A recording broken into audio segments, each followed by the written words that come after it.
ভারতের অজুহাতে দেশে সংখ্যালঘু নির্যাতন হতে দেয়া হবে না, হুঁশিয়ারি ধর্মমন্ত্রীর। পশ্চিমবঙ্গ সরকারের কাঁটাতারে ভয় পায় না বাংলাদেশ, সীমান্তে সজাগ বিজিবি। ভারতে ঘটছে বলে বাংলাদেশে ঘটবে এমনটা হতে দেওয়া হবে না। প্রয়োজন বোধে মন্ত্রিত্ব ছেড়ে দেব, কিন্তু এখানে কোনো সংখ্যালঘুদের উপরে অত্যাচার, অভিযান, জুলুম, নির্যাতন সহ্য করব না। বাংলাদেশের মানুষ কাঁটাতার ভয় পায় না, হচ্ছে বাংলাদেশের সরকারও কাঁটাতার ভয় পায় না। যেখানে আমাদের কথা বলা দরকার আমরা কথা বলবো। আমাদের পক্ষ থেকে সীমান্তে সবসময় বিজিবি সতর্ক অবস্থায় আছে। সোভারেন ইকুয়ালিটি হিসাবে আমরা কেন্দ্রীয় সরকারের সাথে সম্পর্ক রাখি। ভারতের কেন্দ্র ও রাজ্যে একই দল ক্ষমতায় থাকায় তিস্তা চুক্তি নিয়ে নতুন সম্ভাবনা, মহাপরিকল্পনায় অর্থায়নে আগ্রহী চীন। দেখছিলেন প্রধান শিরোনাম। রাতের সময় সঙ্গে আছি আমি গোলাম রাব্বি। এবার অন্যান্য শীর্ষ সংবাদ। সন্ত্রাসী ও দুর্নীতিবাজদের রাজনৈতিক পরিচয় নয়, দেখতে হবে অপরাধী হিসেবে পুলিশকে নির্দেশ প্রধানমন্ত্রীর। নাশকতামূলক কর্মকাণ্ড রুখতে ভূমিকা রাখার আহ্বান। আম উপসর্গে আরো 6 শিশুর প্রাণহানি, টিকার মজুত না রেখে অন্তর্বর্তী সরকার কিনা বন্ধ করায় প্রকোপ। সতর্কতার পরও নড়েনি টনক, দ্রুত ব্যবস্থা নিয়ে আসছে নিয়ন্ত্রণে।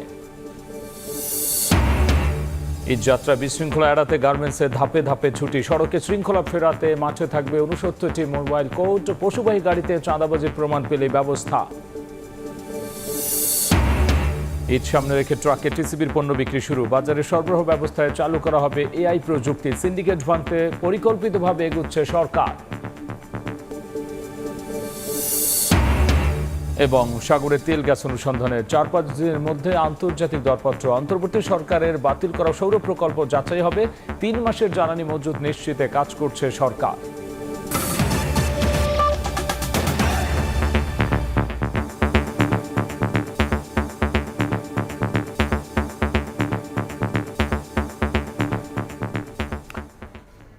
ভারতের অজুহাতে দেশে সংখ্যালঘু নির্যাতন হতে দেওয়া হবে না বলে হুঁশিয়ারি দিয়েছেন ধর্মমন্ত্রী। সচিবালয়ে সাংবাদিকদের সঙ্গে মতবিনিময় সভায় জানিয়েছেন, দেশে সংখ্যালঘুদের সুরক্ষা দিতে না পারলে প্রয়োজনে ছাড়বেন মন্ত্রিত্ব।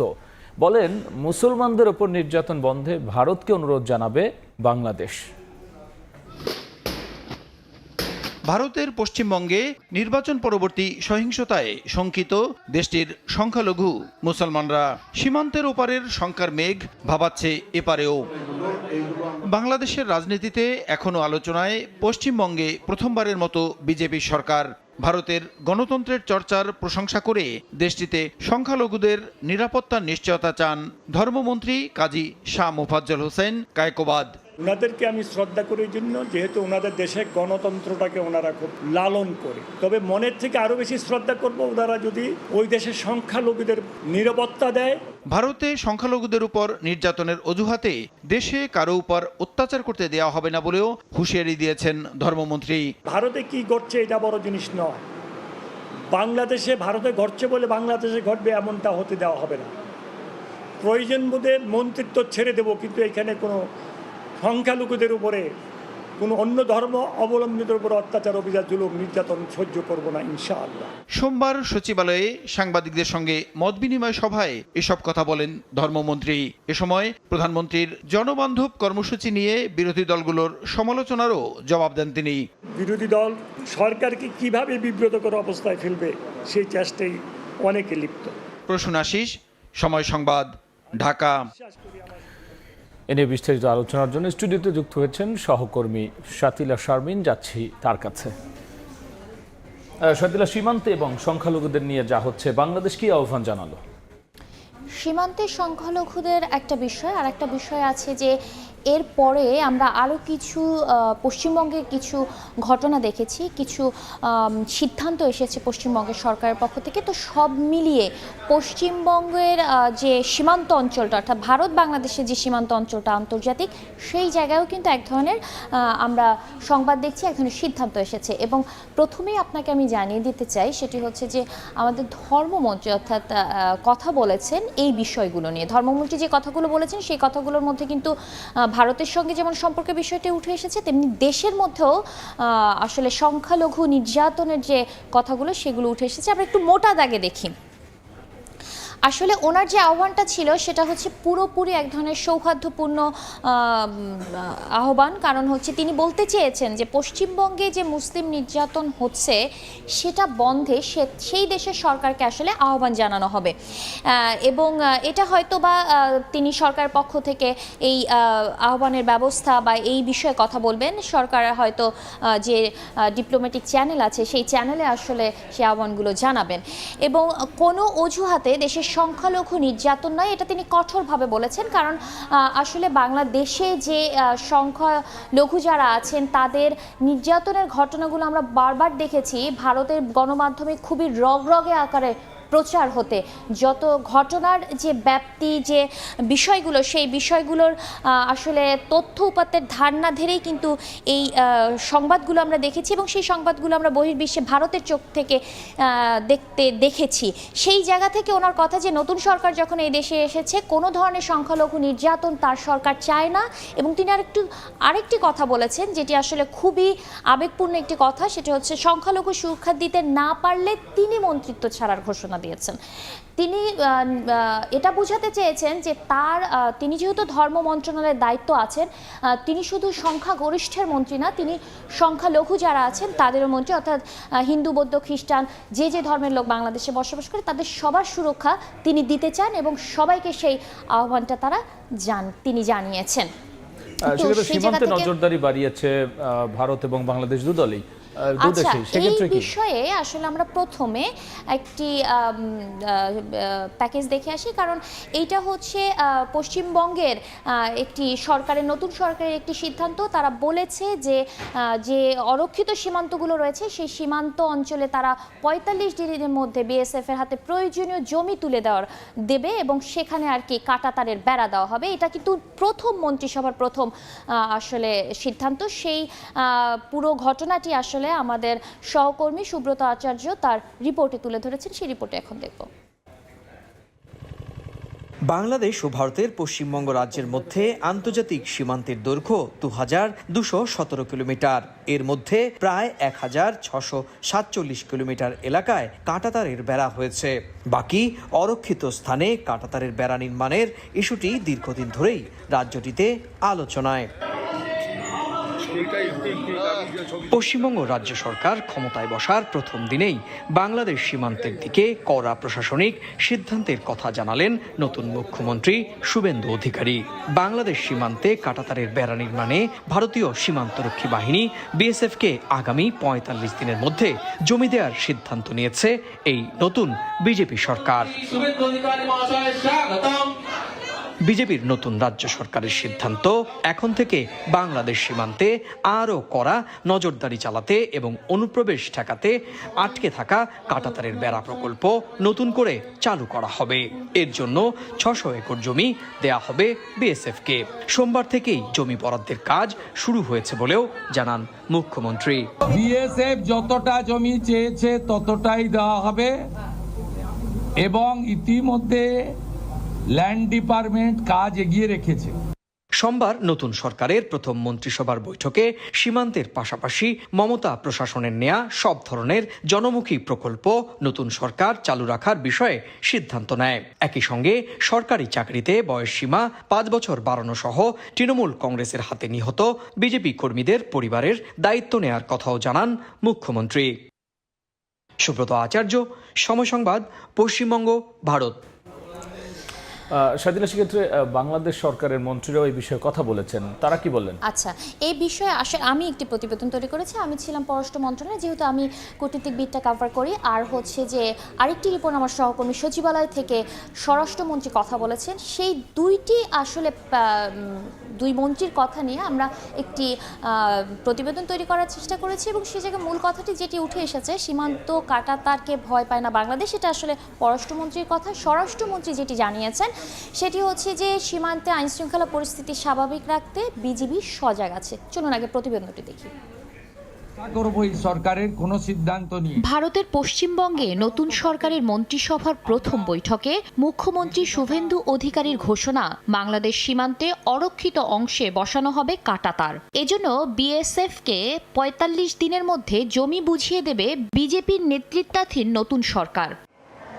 কাঁটাতারের বিষয়ে সোমবার সচিবালয়ে সাংবাদিকদের প্রশ্নের জবাবে স্বরাষ্ট্রমন্ত্রী বলেন, নিজেদের সীমান্তে কাঁটাতার দেওয়া পশ্চিমবঙ্গ সরকারের অভ্যন্তরীণ বিষয়। তবে সীমান্তে আইনশৃঙ্খলা পরিস্থিতি স্বাভাবিক রাখতে বিজিবি সজাগ আছে। রাজ্য নয়, ভারতের কেন্দ্রীয় সরকারের সঙ্গে বাংলাদেশের সম্পর্ক ও যোগাযোগ আছে বলেও জানান তিনি। সেটা তাদের আভ্যন্তরীণ বিষয়। আর আমাদের পক্ষ থেকে সীমান্তে সবসময় বিজিবি সতর্ক অবস্থায় আছে। সোভারেইন ইকুয়ালিটি হিসাবে আমরা কেন্দ্রীয় সরকারের সাথে সম্পর্ক রাখি। কোনো অঙ্গরাজ্যে সরকার পরিবর্তন হলো কিনা সেটা দিয়ে আমাদের পররাষ্ট্র সম্পর্ক নির্ভর করে না। এদিকে পররাষ্ট্র মন্ত্রণালয়ে সাংবাদিকদের প্রশ্নের জবাবে প্রধানমন্ত্রীর পররাষ্ট্র উপদেষ্টা সাফ জানান, ভারত বাংলাদেশ সীমান্তে কাঁটাতারকে ভয় পায় না ঢাকা। হুঁশিয়ার করেন, অতীতে সীমান্তে যেভাবে হত্যাকাণ্ড ঘটেছে তার পুনরাবৃত্তি হতে দেবে না বিএনপি সরকার। শেখ হাসিনা ভারতে বসে যাতে বাংলাদেশে কোনো সন্ত্রাস করতে না পারে সে বিষয়ে ভারত সরকার প্রতিশ্রুতি দিয়েছে বলেও মন্তব্য করেন হুমায়ুন কবির। সভরেন স্পেস থেকে কোনো ধরনের ডিস্টেবিলাইজেশন করার চেষ্টা না হয় আমাদের দেশে, যাতে তাকে ওই স্পেস না দেওয়া হয়। তো আমরা আশা করি এবং আশ্বস্ত আমরা হয়েছি ভারতের সরকার থেকে যে ওই স্পেসটা তারা দিবে না। কাটা তার দিয়ে বাংলাদেশের মতো দেশকে এখন ডর দেখানোর মতো কোনো জায়গা নেই। দেখেন, যদি মানুষের সাথে সম্পর্ক করতে চান, বাংলাদেশের মানুষ কাটা তার ভয় পায় না। বলছে বাংলাদেশের সরকারও কাটা তার ভয় পায় না। যেখানে আমাদের কথা বলা দরকার আমরা কথা বলবো, যেগুলো আগে দেখছি আমরা হাসিনার সময়। তো ওই নমুনায় তো আর বর্ডার কোনোদিন ইনশাল্লাহ আসবে না। ওই নমুনায় যদি কেউ বর্ডার করতেও চায়, এই বাংলাদেশ সেই জঘন্য গোলামি বাংলাদেশ না যে বসে দেখবে। মানে ওই বাংলাদেশের পরিকল্পনা আছে কি করতে হবে।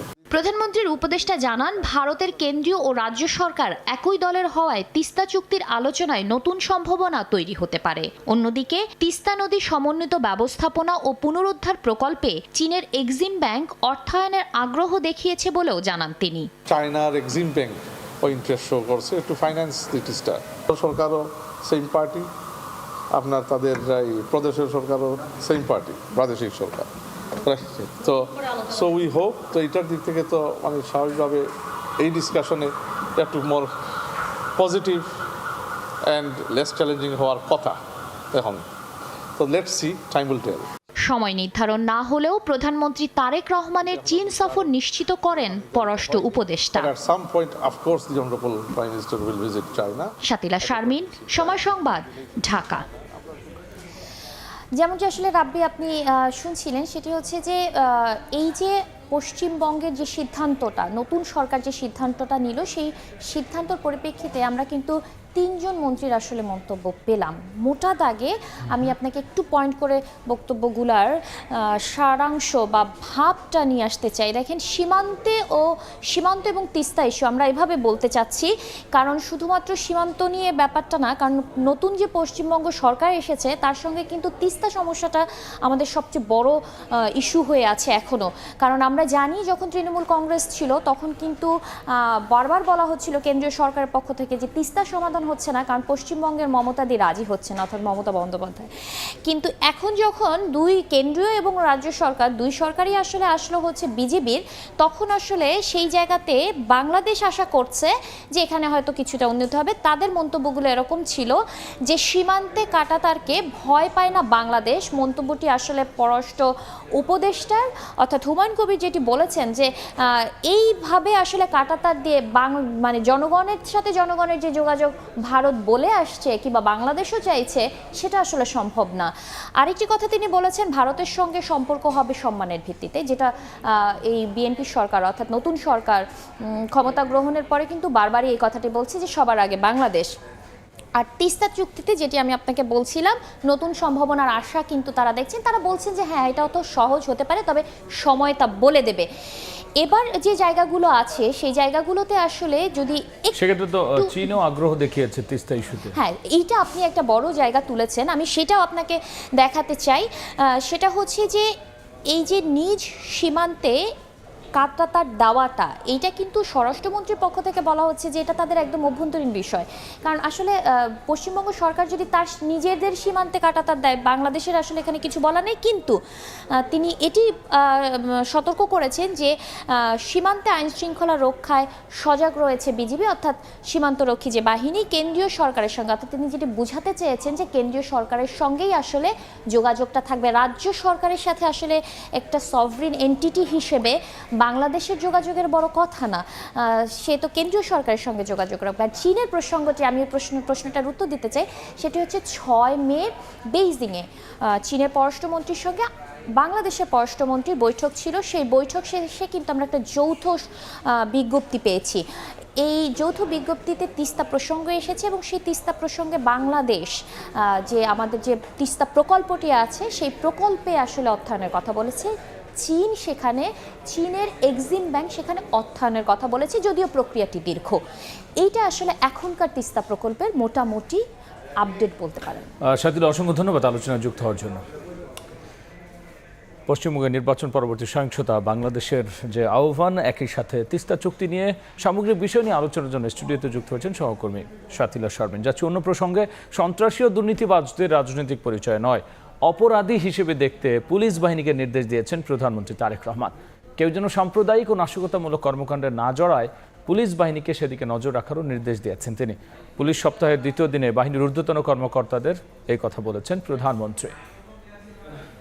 পুলিশ সপ্তাহের দ্বিতীয় দিন সোমবার রাজধানীর তেজগাঁওয়ে প্রধানমন্ত্রীর কার্যালয়ের শাপলা হলে বাহিনীর ঊর্ধ্বতন কর্মকর্তাদের সঙ্গে মতবিনিময় সভায় অংশ নেন সরকার প্রধান তারেক রহমান। গণতান্ত্রিক, নিরাপদ, মানবিক একটা বাংলাদেশ গড়তে চাই। সততা, মেধা ও দক্ষতায় হবে পুলিশ বাহিনীর নিয়োগ, বদলি ও পদোন্নতির মূলনীতি। এই নির্দেশনা দিয়ে প্রধানমন্ত্রী বলেন, অপকর্ম করলে রাজনৈতিক পরিচয় নয়, অপরাধী হিসেবে বিবেচনা করতে হবে। পুলিশ সদস্যরা থাকেন, তারা যদি আন্তরিকভাবে চান তাহলে আইনি এবং কৌশলী ভূমিকা নিয়ে কিন্তু অনেক ঘটনা শুরুতেই নিষ্পত্তি করা যায়।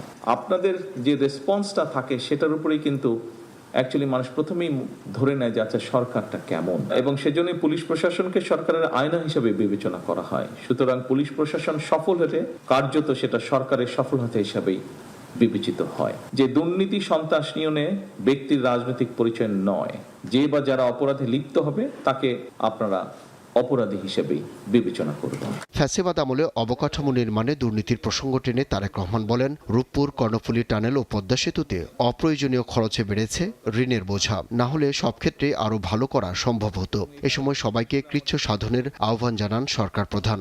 আমার অবস্থান থেকে আমি যেখানে অফিস করি সেখানে আমরা অনেক খরচ কমানোর চেষ্টা করেছি, অনেকাংশে আমরা করেওছি। এইটা করে আমি আপনাদেরকে বলতে চাচ্ছি, আপনাদের এরকম অনেকগুলো স্কোপ আছে যেখানে আপনারা করতে পারেন। এই যে 4 গুণ দামে রূপপুর আণবিক নিউক্লিয়ার পাওয়ার রিঅ্যাক্টর তৈরি করা হলো, পদ্মা ব্রিজের খরচ পড়েছে 54 না 56 হাজার কোটি টাকা। কিন্তু আলটিমেটলি তো এখানে উপস্থিত প্রত্যেকটা মানুষ সহ 20 কোটি মানুষের উপরে এই ঋণের বোঝা এসে পড়ছে।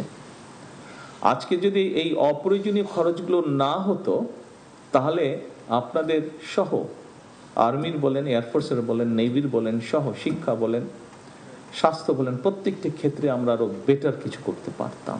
কেউ যেন সাম্প্রদায়িক বা নাশকতামূলক কর্মকাণ্ডে জড়িয়ে না পড়ে সেদিকে নজর রাখার নির্দেশনা দেন প্রধানমন্ত্রী। কেউ যেন সাম্প্রদায়িক সম্প্রীতি কিংবা কোন রকমের নাশকতামূলক কার্যক্রমে লিপ্ত হতে না পারে, এটিও কিন্তু আমাদের সকলকে মনে রাখতে হবে। এছাড়া সই করা জুলাই সনদের প্রতিটি বিষয় অক্ষরে অক্ষরে বাস্তবায়ন করা হবে বলে আবারও আশ্বস্ত করেন তারেক রহমান। আসুন আমরা সেই সিকিউর দেশটা তৈরি করে আমাদের সন্তানদের জন্য। আব্দুল্লাহ শাফি, সময় সংবাদ, ঢাকা। রপ্তানি বহুমুখী করতে ব্যবসায়ীদের নীতিগত সহায়তা দেওয়ার আশ্বাস দিয়েছেন প্রধানমন্ত্রী তারেক রহমান। সচিবালয়ে তৈরি পোশাক খাতের ব্যবসায়ীদের সঙ্গে সাক্ষাৎ শেষে এই কথা জানিয়েছেন বিজিএমইএ সভাপতি মাহমুদ হাসান খান বাবু। বৈঠকে দেশের বাণিজ্য পরিস্থিতি নিয়ে আলোচনা হয়েছে বলে জানান বিজিএমইএ সভাপতি। বলেন, জ্বালানি নিরাপত্তা নিশ্চিত এবং আইন শৃঙ্খলা পরিস্থিতি নিয়ন্ত্রণে রাখার আহ্বান জানিয়েছেন উদ্যোক্তারা। শ্রমিকদের পাওনা সঠিকভাবে বুঝিয়ে দিতে নীতি সহায়তা জরুরি বলেও প্রধানমন্ত্রীকে অবহিত করা হয়। সরকারের বন্ধ কারখানা চালুর সিদ্ধান্তকে সাধুবাদ জানান উদ্যোক্তারা। তবে ব্যাংকের অসহযোগিতা অনেক কারখানা বন্ধ হয়ে যাচ্ছে বলেও প্রধানমন্ত্রীকে জানান বিজিএমইএ সভাপতি।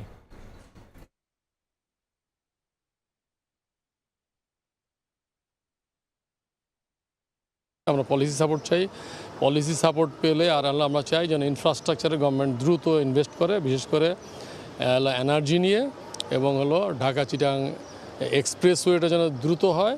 3 নম্বর হচ্ছে যেন পোর্টের ইফিসিয়েন্সি বাড়ে। উনি বলেছেন অনেক প্রবলেম ওনাদের এই সরকার ইনহেরিট করছে, এটাই বাস্তবতা। এটা গ্র্যাজুয়ালি এগুলো আস্তে আস্তে ওনারা সমাধান করবেন। উনি দায়িত্ব নেওয়ার পরে এলডিসি গ্র্যাজুয়েশন স্থগিত করার জন্য উদ্যোগ নিয়েছেন। শ্রম আইনের যে কিছু সংশোধনীর ব্যাপার ছিল এগুলি করেছেন। তারপরে বন্ধ কারখানাগুলি চালু করার উদ্যোগ নিয়েছেন। ব্যাংকগুলির নানা রকমের অসহযোগিতার কারণে অনেকগুলি ফ্যাক্টরি বন্ধ হয়ে গেছে, আরও হচ্ছে। এই জায়গাটাকেও একটু দেখার জন্য বলেছি, উনি এই ব্যাপারে আশ্বস্ত করেছেন। হাম উপসর্গ নিয়ে 24 ঘন্টায় মারা গেছে আরও 6 শিশু। নতুন করে হাসপাতালে ভর্তি হয়েছে প্রায় 1,500। টিকাদান বিঘ্নিত হওয়ায় হামের প্রাদুর্ভাব জানিয়ে স্বাস্থ্যমন্ত্রী বলেন, দেশে এখন ভ্যাকসিনের পর্যাপ্ত মজুদ আছে। টিকা ক্যাম্পেইনের মাধ্যমে পরিস্থিতি কিছুটা নিয়ন্ত্রণে এসেছে। অপুষ্টির কারণে গ্রামের শিশুরা বেশি আক্রান্ত হচ্ছে বলে জানিয়েছেন চিকিৎসকরা। দেশ জুড়ে উদ্বেগ বাড়িয়েছে হাম, ছড়িয়ে পড়েছে শহর থেকে প্রত্যন্ত গ্রামে। সিলেট, ময়মনসিংহ, রাজশাহী, বরিশাল, রংপুর, কুষ্টিয়া সহ বিভিন্ন জেলায় প্রতিদিনই জ্বরের সঙ্গে শরীরে ফুসকুড়ি নিয়ে হাসপাতালে ভর্তি হচ্ছে নতুন রোগী। রাজশাহী মেডিকেল কলেজ হাসপাতালের হাম আইসোলেশন ওয়ার্ড সহ 3টি শিশু ওয়ার্ডে ভর্তি হওয়া বেশিরভাগ রোগী চাঁপাইনবাবগঞ্জ ও কুষ্টিয়ার। অভিভাবকরা বলছেন, চিকিৎসা নিয়ে বাড়ি যাওয়ার পর আবারও অসুস্থ হচ্ছে শিশুরা। হাসপাতালের ওয়ার্ডে এক বেডে একাধিক শিশু থাকায় সুস্থ হওয়ার পরও নতুন করে অসুস্থ হওয়ার শঙ্কা তাদের। পর্যাপ্ত পরিমাণ বেড না থাকার কারণে আমাদের একটা বেডে 2-3 করে বাচ্চা দেওয়া হয়েছে। একটা সুস্থ বাচ্চার ভিতরে আবার অন্য একটা অসুস্থ বাচ্চা এনে বসিয়ে দেয়, তাইলে তো সুস্থ বাচ্চা আবার অসুস্থ হয়ে যাওয়ার সম্ভাবনা থাকে। অপুষ্টি ও শারীরিক দুর্বলতার কারণে গ্রামের শিশুরা হামে বেশি আক্রান্ত হচ্ছে বলে জানাচ্ছেন চিকিৎসক। একেবারেই দুস্থ আর্থসামাজিক প্রেক্ষাপটের দিকে যারা খুবই নিম্ন মধ্যবিত্ত বিলং করে, তারাই কিন্তু খুব বেশি এখানে আক্রান্ত হচ্ছে। এদিকে সোমবার সকালে বরিশাল জেনারেল হাসপাতালে আকস্মিক পরিদর্শনে যান স্বাস্থ্যমন্ত্রী সরদার মোহাম্মদ সাখাওয়াত হোসেন। বলেন, বিগত সরকারের ব্যর্থতার কারণেই হাম পরিস্থিতির অবনতি হয়েছে। 2020-এর পরে প্রত্যেক 4 বছর পর পর হামের ক্যাম্পেইনিং হওয়ার কথা ছিল। বিগত সরকারগুলি টিকা কালেক্টও করে নাই, সেই ক্যাম্পেইনিংটা করে নাই। না করার কারণে 0 এজ থেকে 5 বছর পর্যন্ত একটা বিরাট সংখ্যার বাচ্চা আনভ্যাকসিনেটেড রয়েছে।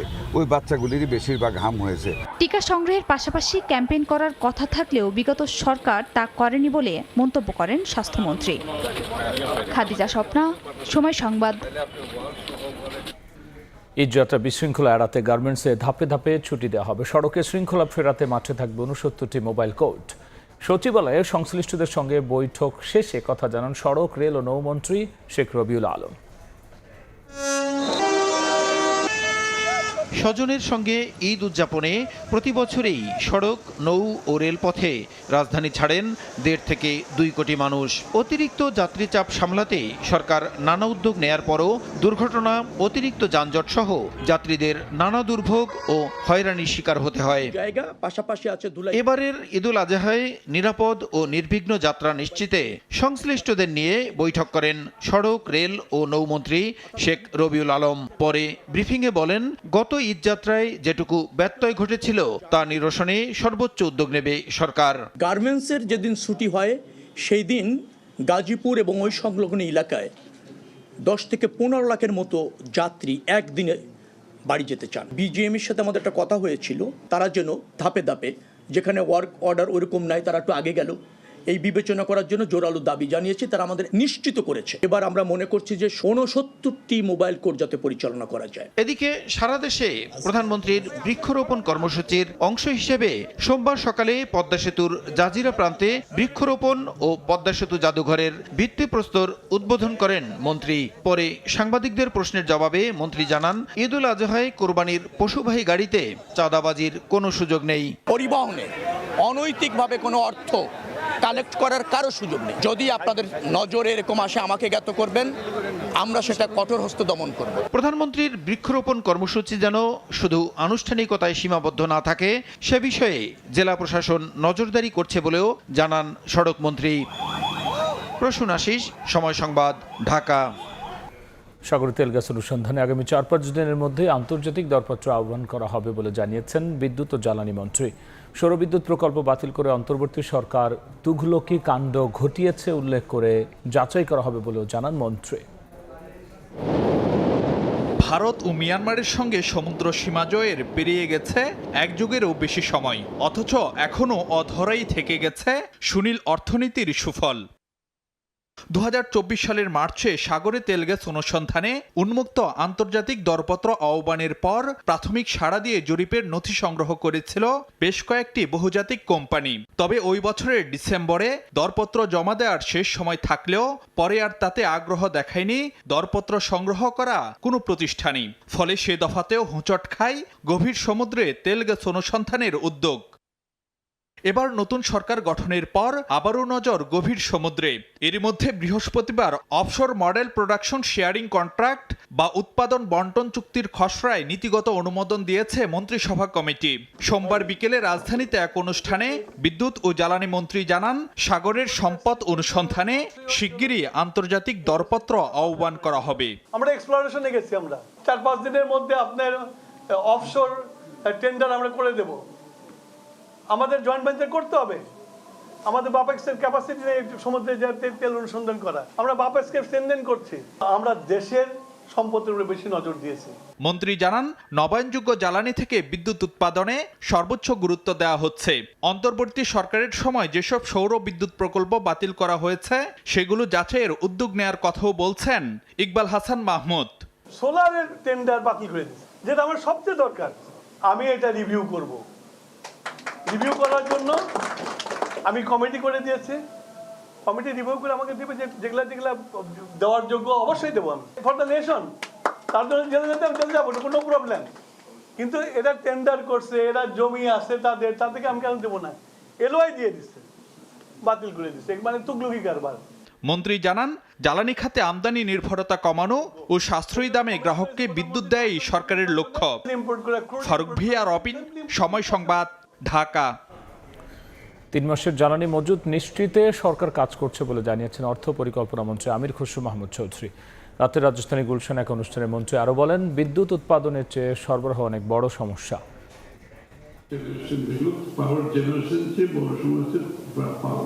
Transmission is a big problem আমাদের এখানে। তো ট্রান্সমিশনের উপর আমরা জোর দিচ্ছি, ইম্পোর্ট। আমরা একটু এনার্জি সিকিউরিটির জন্য আমরা চাচ্ছি 3 মাসে সিকিউরিটি যাতে আমাদের থাকে, তেল গ্যাস পাওয়ার 3 মাসের যাতে কোনো সমস্যা না হয়। রাতের সময় আরও থাকছে, বাংলাদেশ কেন টি-20 বিশ্বকাপ খেলেনি খতিয়ে দেখতে 3 সদস্যের কমিটি গঠন মন্ত্রণালয়। 15 কার্যদিবসের মধ্যেই জমা দিতে হবে প্রতিবেদন। এবার বাণিজ্যের সংবাদ।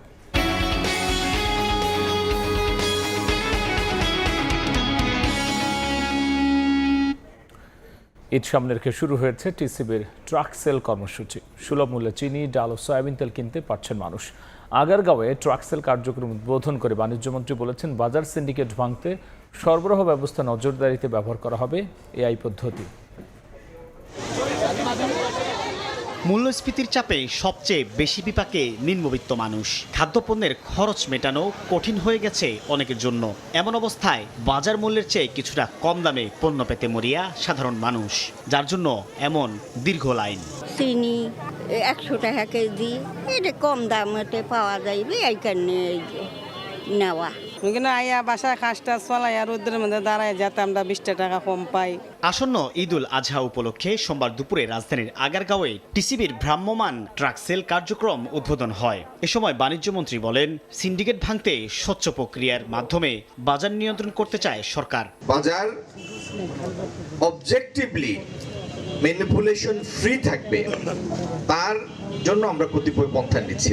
একেবারে আমদানি পর্যায় থেকে শুরু করে রিটেইল সেল পর্যন্ত এই পুরো সাপ্লাই চেইনটিকে আমরা একটা এআই মডেলের মধ্যে নিয়ে আসবো। বাণিজ্যমন্ত্রী জানান, টিসিবির ডিলার নিয়োগের জন্য একটি নীতিমালা তৈরি করা হচ্ছে। যারা বাছাইয়ে যোগ্য হবেন তারা ডিলারশিপ পাবেন। টিসিবির ডিলারশিপ যাতে একটি প্রশ্নহীন প্রক্রিয়ার মাধ্যমে, স্বচ্ছ প্রক্রিয়ার মাধ্যমে নির্বাচিত হতে পারে, সে ব্যাপারে আমরা নীতিমালা প্রণয়ন করছি। টিসিবির চেয়ারম্যান জানান, সংস্থাটিতে ভর্তুকি কমানোর জন্য চেষ্টা করা হচ্ছে, যা একসময় শূন্যে নামানো হবে। আমরা এই ভর্তুকি কমানোর জন্য অনেক চেষ্টা করছি, কিছু পদক্ষেপ নেওয়া হয়েছে। ইনশাআল্লাহ ভবিষ্যতে এই ভর্তুকি কমে আসবে এবং ধীরে ধীরে ভর্তুকির পরিমাণ শূন্যে চলে আসবে। ঈদুল আজহা উপলক্ষে টিসিবি ট্রাক সেলে ৮০ টাকা কেজি দরে ১ কেজি চিনি, ৭০ টাকা দরে ২ কেজি ডাল ও ১৩০ টাকা লিটার দরে মিলছে ২ লিটার সয়াবিন তেল। এই কার্যক্রম চলবে ২১ মে পর্যন্ত। সাইফুল ইসলাম, সময় সংবাদ, ঢাকা।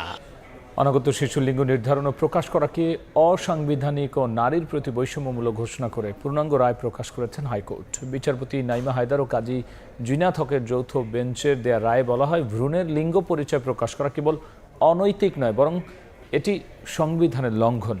রায়ের পর্যবেক্ষণে আদালত বলেন, ডিজিটাল নজরদারি ও কার্যকর নিয়ন্ত্রণ ব্যবস্থা ছাড়া এই চর্চা বন্ধ সম্ভব নয়। ৬ মাসের মধ্যে সারা দেশে নিবন্ধিত হাসপাতাল ও ডায়াগনস্টিক সেন্টারে একটি কেন্দ্রীয় ডিজিটাল ডাটাবেজ তৈরির নির্দেশ দেওয়া হয়েছে স্বাস্থ্য অধিদপ্তরকে। প্রধানমন্ত্রীর উদ্যোগে প্রাণ ফিরে পাচ্ছে বরিশাল বিভাগের বেশ কিছু মৃতপ্রায় খাল। খননের কারণে পানির প্রবাহ স্বাভাবিক হতে শুরু করেছে। চলতি বর্ষা মৌসুমে জলাবদ্ধতা কমার আশা ভুক্তভোগীদের। অপূর্ব রিপোর্ট। খালের নামে পরিচিত বরিশাল মায়ের মমতায় জনপদকে আঁকড়ে রেখেছে প্রায় ৩৫০০ খাল। পানি উন্নয়ন বোর্ডের হিসেবে যার দৈর্ঘ্য ৩৩৪৯ কিলোমিটার। প্রধানমন্ত্রী তারেক রহমানের নয়া উদ্যোগে এরই মধ্যে ৬ জেলায় খনন শুরু হয়েছে ৬১.৫ কিলোমিটার। বরিশাল সদর উপজেলার চরকাওয়া ইউনিয়নের স্বনির্ভর খাল এটি। ৪ দশক পর সংস্কারের ছোঁয়ায় ৬ কিলোমিটারের খালের ৪ কিলোমিটার খননই বদলে গেছে দৃশ্যপট। একই চিত্র জেলার গৌরনদীর কুতুবপুরে। এই খালটি আবারও পুনঃখননের কাজ শুরু হয়েছে। পানি বর্ষা পড়লে জোয়ার উঠতে ঠেললে কোলার দিয়ে নামতে না। বন্যার সিজন আসলেই পানি ঘরবাড়িতে তলাই যেত। জলাবদ্ধতা, নিষ্কাশন এবং সেচ, এই ৩টি বিষয়কে আমরা গুরুত্ব দিয়েছি। এদিকে পিরোজপুরের শিকদার মল্লিক ইউনিয়নে প্রধানমন্ত্রী তারেক রহমানের বিশেষ উদ্যোগে প্রাণ ফিরে পাচ্ছে একাধিক মৃতপ্রায় খালগুলো। জমি, খাত, বই সব কিছুর জন্য সুবিধা পাইতেছি। এখন কাটার পরে খুব ভালোই হচ্ছে। বরগুনাতেও থেমে নেই বিশাল কর্মযজ্ঞ। পানি উন্নয়ন বোর্ড জেলায় ৬০৯টি খাল শনাক্ত করেছে। সরকারের খাল খনন ও সংস্কারের উদ্যোগে চলতি বর্ষা মৌসুমে জলাবদ্ধতা কমাবে আশা ভুক্তভোগীদের। তবে নিশ্চিহ্ন হতে যাওয়া খাল উদ্ধারেরও দাবি বরিশালবাসীর। অপূর্ব অপু, সময় সংবাদ, বরিশাল। টি-20 বিশ্বকাপে বাংলাদেশের না খেলার সিদ্ধান্ত তদন্তে ৩ সদস্যের কমিটি গঠন করেছে যুব ক্রীড়া মন্ত্রণালয়। ১৫ কার্যদিবসের মধ্যে প্রতিবেদন জমা দিতে বলা হয়েছে। অতিরিক্ত সচিব ডক্টর AKM অলিউল্লাহ নেতৃত্বে কমিটির বাকি 2 সদস্য হলেন জাতীয় দলের সাবেক অধিনায়ক হাবিবুল বাশার সুমন ও সুপ্রিম কোর্টের আইনজীবী ও ক্রীড়ার সংগঠক ব্যারিস্টার ফয়সাল দস্তগীর। বছরের শুরুতে কিছু উগ্রবাদী গোষ্ঠীর হুমকির মুখে মুস্তাফিজুর রহমানকে IPL-এর দল কলকাতা নাইট রাইডার্স থেকে বাদ দেয় ভারতীয় ক্রিকেট বোর্ড। পরে নিরাপত্তা ইস্যুতে বাংলাদেশের ম্যাচগুলো শ্রীলঙ্কায় স্থানান্তরের অনুরোধ জানায় BCB। ICC তাতে রাজি না হওয়ায় অন্তর্বর্তী সরকারের নির্দেশে বিশ্বকাপে না খেলার সিদ্ধান্ত নেয় BCB।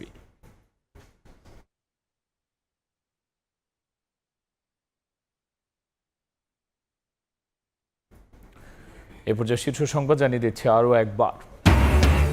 ভারতের অজুহাতে দেশের সংখ্যালঘু নির্যাতন করতে দেওয়া হবে না, হুঁশিয়ারি ধর্মমন্ত্রী। পশ্চিমবঙ্গ সরকারের কাঁটাতারে ভয় পায় না বাংলাদেশ, সীমান্তে সজাগ BGB। সন্ত্রাসী ও দুর্নীতিবাজদের রাজনৈতিক পরিচয় নয়, দেখতে হবে অপরাধী হিসেবে পুলিশকে নির্দেশ প্রধানমন্ত্রীর। নাশকতামূলক কর্মকাণ্ড রুখতে ভূমিকা রাখার আহ্বান। এবং হাম উপসর্গে আরও 6 শিশুর প্রাণহানি, টিকার মজুত নারীকে অন্তর্বর্তী সরকার কেনা বন্ধ করায় প্রকোপ। সতর্কতার পরও নড়েনি টনক, দ্রুত ব্যবস্থা নিয়ে আসছে নিয়ন্ত্রণে।